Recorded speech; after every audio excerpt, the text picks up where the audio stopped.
Hello viewers, welcome back to my channel. কি অবস্থা সবার? আজকে একটা দেশি রান্না নিয়ে আসছি। এটা হচ্ছে কেসকি মাছের করু। আমেরিকাতে এইরকম ফ্রোজেন কেসকি মাছ পাওয়া যায়।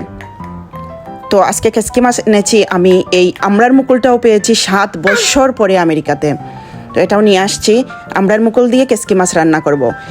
ফ্রোজেন ভাব সারানোর পর এই কেসকি মাছগুলোকে আমি ভিনেগার দিয়ে ভালো করে ধুয়ে নিয়েছি যাতে ময়লা চলে যায়। পেঁয়াজগুলোকে কুচি কুচি করে কেটে আমি লাল লাল করে ভেজে নিয়েছি। আর এই আমড়ার মুকুলগুলার যে ডালগুলো ছিল ওইগুলোকে ছোটো ছোটো করে কেটে নিয়েছি।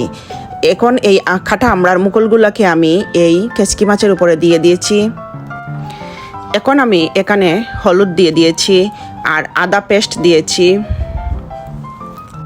দিয়ে দিয়েছি পরিমাণ মতো লবণ, আর দিয়েছি কাঁচামরিচ।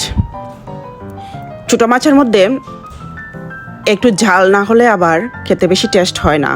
যেহেতু এগুলো আমি টক দিয়ে রান্না করব সেই জন্য একটু ঝালটা বেশি দিয়েছি। আর দিয়েছি শস্য পেস্ট। এবার আমি সবগুলোকে একসাথে ভালো করে মিক্স করে নিব। ভালো করে মাখা হয়ে গেছে। এদিকে আমার পেঁয়াজটাও লাল লাল হয়ে গেছে। এখন আমি এই লাল পেঁয়াজের উপরে এই মাখা মাছটা দিয়ে দিব।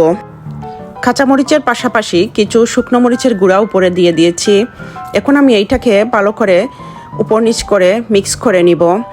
আর এই ধনিয়া পাতাগুলো আমি কুচি করে কেটেছিলাম, এইগুলো আমি এখন এর উপরে ছিটিয়ে দিয়ে দিব। তারপরে আমি এখন একটা ঢাকনা দিয়ে এই মাছগুলোকে ডেকে রেখে দিব। তবে এক্ষেত্রে আমি মিডিয়াম আঁচে রান্না করব। বেশ, আমার কেসকি মাছ দিয়ে আমড়ার মুকুল দিয়ে রান্না হয়ে গেছে।